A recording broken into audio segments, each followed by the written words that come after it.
Hello, Facebook. PJ Johnson and Jessica Griffith here. We're at the Walmart in Bristol, Tennessee, bringing you the latest developments on this breaking news story out of Bristol. So what do we know so far, PJ? Well, we have a 15-year-old boy who's autistic. His name is Isaiah. He's from New York. Now, apparently, his family was here shopping at Walmart. They stopped to buy some clothes. So his mother left him, along with his siblings, in a car. Now, something happened in that car that forced the young man out. He either got mad or got in a fight with his brothers and sisters. We don't know that, but we do know he left the car and he climbed that big hill right there. Breaking into programming this morning because of reports of some explosions heard near Eastman Chemical Company. We have live team coverage this evening to bring you the latest information from the scene. Ellie Romano is talking with neighbors who were under a shelter-in-place order. But we begin with News 5's Samantha Zarek, who has been at that plant all day covering this story from the beginning. Good afternoon, everyone. I'm PJ Johnson. We are just moments away from a live news conference in Knoxville, Tennessee.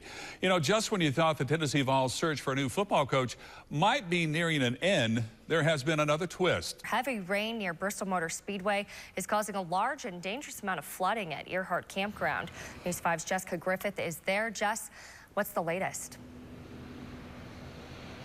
Hey, Christy, yeah, here at Earhart Campground, the rain is really causing this water level here to rise incredibly high. Abington woman accused of dressing as a clown and shooting another woman in the face 27 years ago is returning to Florida to face murder charges. Now, News 5's Thomas Gray has been following the story all day. He is live in Weber City, where the police pursuit ended, with Richardson killing himself.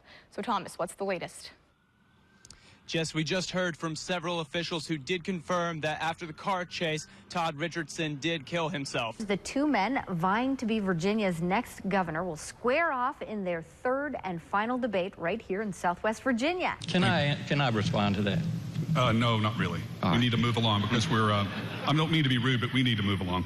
He suggested coming to the game, cheering on the players, but watching from the parking lot instead of paying ticket price to get in here and funding the school. Now, someone must have got word of that status because if you look behind me, you can actually see 1, 2, 3, 4 Washington County school buses blocking the view in front of the parking lot.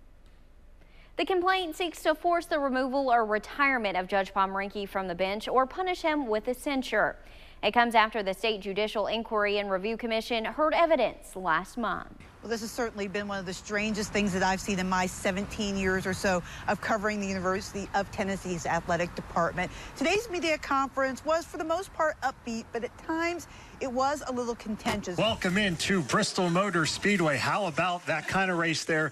Casey gets alongside PJ Johnson. Kyle Busch, PJ, sweeps the trifecta for the second time in his career. But because of the solar eclipse, we're able to see that corona of the sun around us. That corona is incredibly hot. It's a little area of the sun that is a faint glow around the sun right now. It's about 3.5 million degrees Fahrenheit. In the fall of 2018, I decided I would be going to school at Virginia Tech. News 5 in high definition starts right now.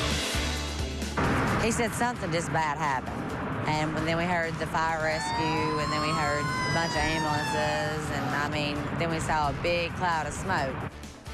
Explosions at Eastman Chemical Company rock Kingsport, sending smoke high into the air and causing the company to send out an alert asking residents nearby to stay in shelter and stay in place. The explosion happened late in the morning. Some heard the explosions as far away as 20 miles away. We have received a flood of pictures into the station from you, our viewers, showing the rising smoke from the plant. And we've learned from Eastman that the cause was what they say is a process upset in the coal gasification area of the plant. Now, so far, the company has released a statement saying that no one was injured and they're following all safety protocols. At this time, all vehicle and pedestrian traffic is prohibited within a half-mile radius of the incident. But we just learned about 30 minutes ago that all roads are now back open around Eastman, with the exception of Jared Drive. That road will remain closed for now.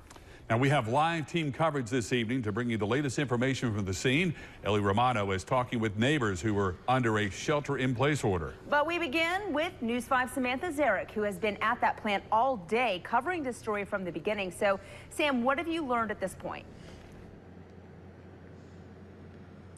Julie, PJ, earlier this morning, we heard 2 to 3 loud explosions coming from the Eastman chemical plant from this general area behind me here.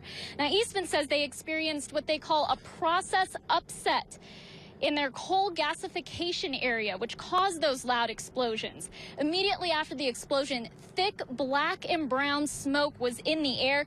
You can obviously see now it has since cleared. Eastman says no one was injured, but we are continuing to receive reports through social media that the explosion was felt up to 20 miles away in places like Surgoinsville and off Yuma Road in Scott County, Virginia. Now, the roads that were shut down within a half mile of the incident are beginning to reopen, except for Jared Drive, which still remains shut down at this time. TDEC says they are monitoring the situation, and they will work with local agencies as they begin to ask for help. We're expecting a press conference by Eastman at 5:30. For now, I'm Samantha Zarek getting the facts right in Kingsport. Back to you. All right, Samantha, thank you very much. Now, it wasn't just people there at the plant that felt this. We found out that people were able to feel and hear this explosion even from a distance. News 5's Ellie Romano caught up with some residents and businesses that are in that area to find out how they were reeling from those explosions. I spoke to someone who works at Eastman, whether a family member or a close friend, and they just wanted to know if they were okay after the explosions. Residents who live only a few blocks away from where the blast went off say it sounded like a bomb or a huge gun firing. They were also extremely worried about the air quality. Businesses less than half a mile away turned their air conditioning units off as a precaution.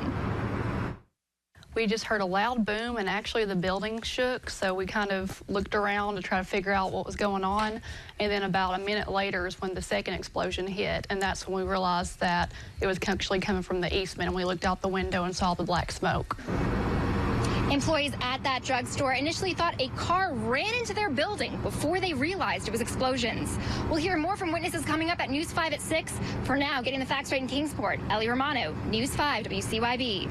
All right, Ellie, thank you so much. Now, it turns out this explosion could have been worse depending on the weather conditions. Meteorologists Dave Dirks and Chris Michaels joining us now with more on that angle. Gentlemen? Hey guys, yeah, a lot of times when we see a clear, cool morning like this morning, you'll get what occurs a temperature inversion, and by later in the day that disappears. And Chris, talk a little bit about how temperature inversion can affect how pollutants and atmospheric gases are dispersed. Yeah, so you know, if this had happened about 3 hours earlier, the smoke would have been dispersed a little bit more. So let's go down to the site here on Eastman using our map. So there's the fire just near the coal gasification plant. Now, temperatures at the surface at the time of the explosion were 60 to 65 degrees Fahrenheit, 4,000 feet above. They were at 57. So the smoke plume was able to rise and then kind of thin out. However, if this happened at 7 o'clock in the morning, the temperature would have been 44 at the surface, 57, 4,000 feet up. And so what would have happened is that inversion would have knocked the air down and kept it very close to the surface and in a wider area. All right, thanks, Chris. Here's a live look now from our Bays Mountain Cam looking down on Eastman. Temperatures actually very warm this afternoon, 82 degrees currently, but once again, due to the dry air and the clear skies and light winds, we're going to be dropping down into the mid-40s for lows. So, Chris, another cool night tonight and another summer-like day tomorrow, but we do need the rainfall. And coming up in just a few minutes, my Storm Track 5 7-day forecast does have some good news regarding that, so stay tuned for that. Dave, Chris, thank you so much. Now, we also want to share with you a statement released by the Tennessee Department of Environment and Conservation. They say they have been notified of the incident at Eastman, and they are closely monitoring the situation, and they're working with local agencies to provide technical expertise as needed. And talk about a weird coincidence. This is actually the 57th anniversary to the day of the 1960 explosion that happened at Eastman Chemical Company. Now, according to the archives of the city of Kingsport, that day the explosion was centered in the aniline division of the plant. The blast was felt all around the city. Even buildings downtown, which were over a mile away, were damaged. 16 people were killed as a result of that explosion, and more than 200 were injured. You're looking at file film from 1960. Now, fortunately, no one was injured in today's incident. Exactly. Now, we'll continue to monitor this situation. Our coverage will continue throughout the newscast. Waking up to hear the news of my mother passing away the way she did, it's just been really rough. A murder suspect accused of killing his wife in Wise County today is now dead. Thanks for joining us for News 5 on Fox. I'm Jessica Griffith. It's breaking news tonight. Officials say the murder suspect Todd Richardson killed himself after a chase in Weber City tonight. Now, he was on the run since this morning after investigators say he shot and killed his wife in Coburn. Local and state police closed Highway 23 during this chase in Scott County. During that chase, now News 5's Thomas Gray has been following the story all day. He is live in Weber City, where the police pursuit ended with Richardson killing himself. So, Thomas, what's the latest? Jess, we just heard from several officials who did confirm that after the car chase, Todd Richardson did kill himself. Official also said that Todd and his wife Veronica had been living separately for the past few weeks. Commonwealth's attorney Chuck Slimp says around 7:15 tonight, dispatch got a report that Richardson's vehicle was driving on US 23 in Scott County. The chase ended in Weber City, and when officers approached the vehicle, they found Richardson dead from a self-inflicted gunshot wound. Slimp says the shooting happened around 11 o'clock this morning. He says Richardson called dispatch himself and confessed that he shot his estranged wife. This is a tragic case, a tragic scene both here in Weber City and in Coburn. A tragic day for the families, for all those involved. We ask that you would join us in praying for the victims of these crimes. Police are still investigating. At this point, however, they do not believe that anyone else was involved in the shooting. Getting the facts right in Scott County, Thomas Gray, News 5 on Fox. Jess, back to you. All right, thank you very much, Thomas. Now, we were also on scene earlier today where the shooting happened in Coburn. We talked to the victim's son, Lucas Collins. He says his mom was a loving and caring person, and that dealing with the news has been an emotional roller coaster for his family. He says he woke up to his aunt calling him this morning, trying to get some information about the incident, and that's when he says he tried to get in touch with his mom.